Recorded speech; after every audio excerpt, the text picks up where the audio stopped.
Going now to Mike Adams. Going back to last week, I've seen this so many times. Right when Europe's trying to pass laws like our food safety bill, they've already passed Codex Alimentarius to ban most vitamins and minerals, they have a big outbreak. They have other outbreaks here in the U.S., always by Big Agri in every big case, some big giant factory. And then Big Agri gave $17 million in 1 week in November to try to pass the Food Safety Act, like the Patriot Act, or all these names, nothing to do with that, to openly put regulations on farms, ranches, and everybody else. Just incredible, absolutely incredible developments, just off the charts, but it failed, thanks to Ron Paul and listeners and folks that understood what was happening. And the SWAT teaming of the Amish, all of this is about shutting this stuff down. It's about creating monopolies. That's what big mega business and big agribusiness does.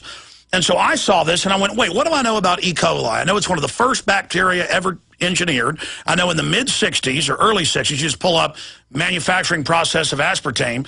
The military engineered one that would eat toxic waste. They've worked on a lot of bacteria that'll do that, like the oil-eating bacteria, but this is different. And I remember the report, and you can pull it up, where they took it and then what it excretes, it's waste. Bacteria, use the bathroom as well. Their excretia is this highly toxic, addictive, sweet substance. Like antifreeze is sweet. Everything sweet isn't good. So they couldn't get it approved until 1981 when Rumsfeld got it approved. Now, then I remember the virus sprays that they spray on meats they approved 6 years ago on E. coli. Live viruses that eat them, that destroy them. And so I know that E. coli is one of the most engineered bacteria out there. And they've engineered it into plants and all sorts of stuff. And so I said, look for this to be some big agri-disaster or something that got out of a lab, because they were reporting by Friday that it appeared to be genetically engineered. Well, Mike Adams, great researcher over at naturalnews.com, joining us via video Skype. Forensic evidence emerges that European E.Coli superbug was bioengineered to produce human fatalities. That's the newest article today.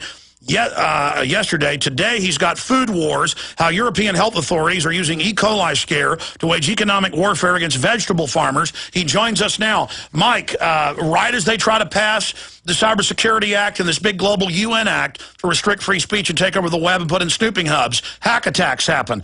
China says it's the West doing it. Right as they try to pass these laws, these outbreaks always happen. I mean, this is getting pretty darn obvious.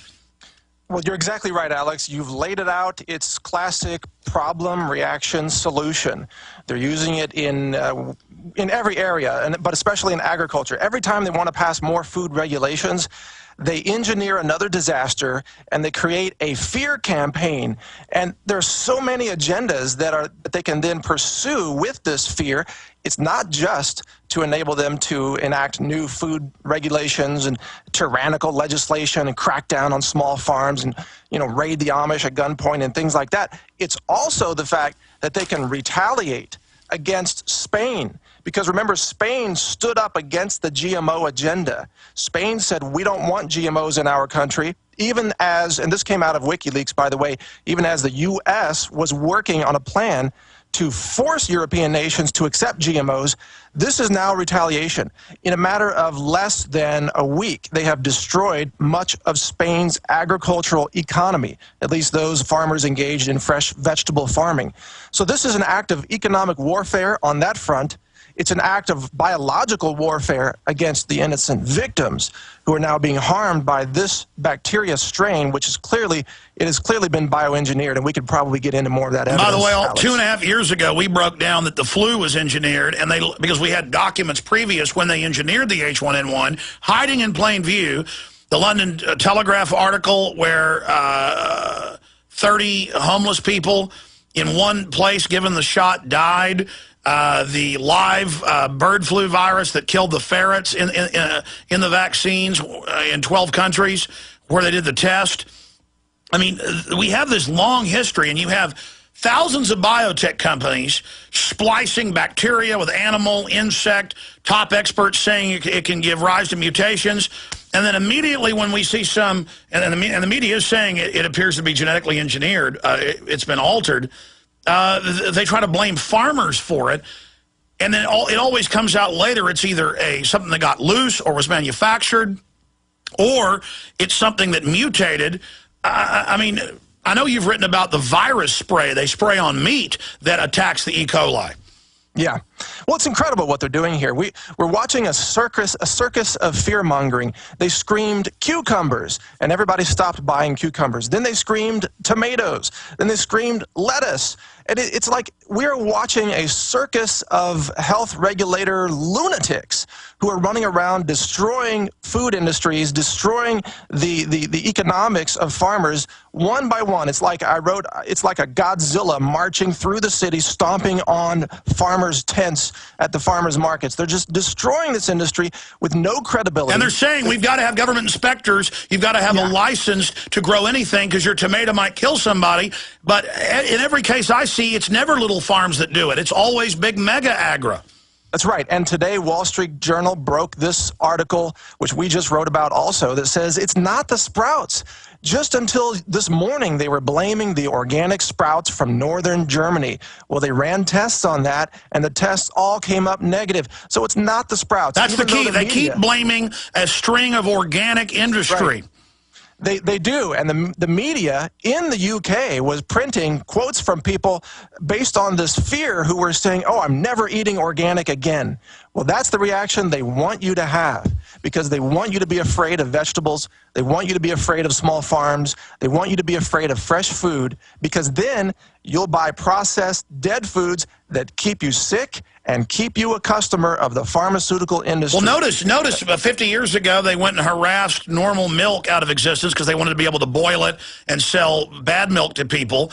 Before you got fresh milk delivered to your door, who wants that service? Statistically, it's much safer than the garbage they sell. I mean, it's the same on every front. Problem, reaction, solution. It's the one trick these guys do over and over again. And you go over the evidence of this. I mean, this stuff has resistance to everything. Go over your articles.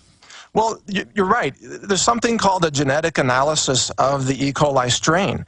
And genetic analysis is actually quite advanced from a technical point of view. You can determine what this strain was exposed to in its history to create the current strain. And when you look at this, and that was done by the Robert Koch Institute in Germany, their scientists broke down the genetics of this E. coli strain. It's called O104. And if you look at it, you can read the history, and the history doesn't lie. This strain was exposed repeatedly to all the 8 major classes of antibiotics that are sold by the drug companies today.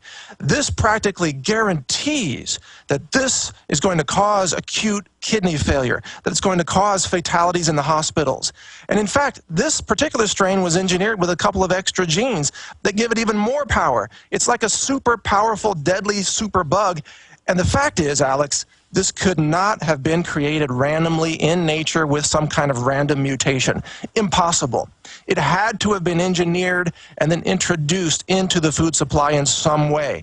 I don't know where it was introduced. We don't know that yet. The story is still developing. I know you're covering it. Well, it's like the anthrax. Years later, it comes out, super U.S. government weaponized, 3 different patsies they tried to blame. The last guy they killed in custody, and then that wasn't even a news item. It was buried that he died in custody. Oh, he did it. And it turned out it was U.S. government. It took hundreds of millions of dollars of equipment to even miniaturize it, and they blamed it on Al-Qaeda. I mean, it never ends. I mean, it's simple. We have a big criminal structure, and anytime they want to shut an industry down or consolidate something, they stage an event. I mean, it wasn't hard to predict there'd be massive hack attacks against governments and industry right as they try to pass the total internet kill switch media takeover with government messages over your email and cell phone, and magically it happens right as Obama is set to announce his assault weapons ban and gun show shutdown legislation. The head of Al-Qaeda pops out and says, yes, you have too many guns. Muslims, get the guns and kill people. Go to the gun shows. I mean, it's so ridiculously predictable. Well, and also because it's so effective. The public who isn't aware of all of this, they don't understand the dynamics, they don't know about problem, reaction, solution. They are so easily hoodwinked that this tactic works for the global elite. So of course they use it over and over again every time they want to pass a new regulation or clamp down on another freedom or convince people to be afraid of something. They can simply engineer it. And now the evidence of this engineering is in the genetic code of the E. coli itself. You can't argue with that. It's written in the DNA. Now, why isn't the mainstream media reporting this? Well, once again, because they're on the side of the global elite who are trying to fool people into thinking that fresh vegetables are harmful to you and that we need more food safety regulations and we need more clamping down on small organic farmers. That's the opposite of what we need.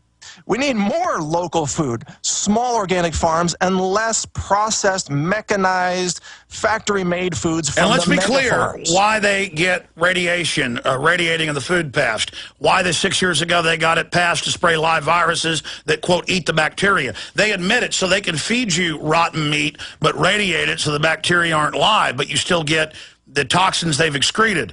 They come out with the vaccines, live vaccines, a virus bath. The name of the virus in Latin is translated as bacteria-eating virus. The phalanges, they spray those on there. And if you're a new listener, folks, I'm not joking. Just search FDA approves bacteria-eating viruses to be sprayed on meat. And then that gives rise to mutations, just like antibiotics overuse makes the bacteria get more and more hardy. But this one's had a bunch of stuff added to it out of the clear blue, with the media then blaming all the organic farmers. Notice, no big agribusiness. It has all the telltale signs of the frame-up, and they just continue to do this, Mike. It's horrible. Well, a lot of people don't realize this has been going on for such a long time. For example, you can't buy raw almonds grown in America anymore. I know you covered this, Alex, but some of your listeners may not be aware of it. The FDA and the California State Almond Board came in and said you have to fumigate or irradiate the almonds to effectively kill them before you can sell them to American consumers.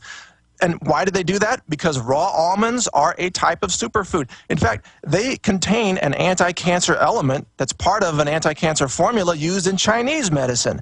So one by one, they're going after the foods that can keep people healthy. They're banning the herbs in the EU. I mean, that's already a done deal. Banning the vitamins, the supplements, the medicinal herbs. By the way, folks never believed us when we told them about Codex Alimentarius that was in the bill, the Food Safety Act last year. I mean, people go, oh, they wouldn't ban hundreds of over-the-counter vitamins and herbs. Yes, they did. It's happening. Wake up, folks.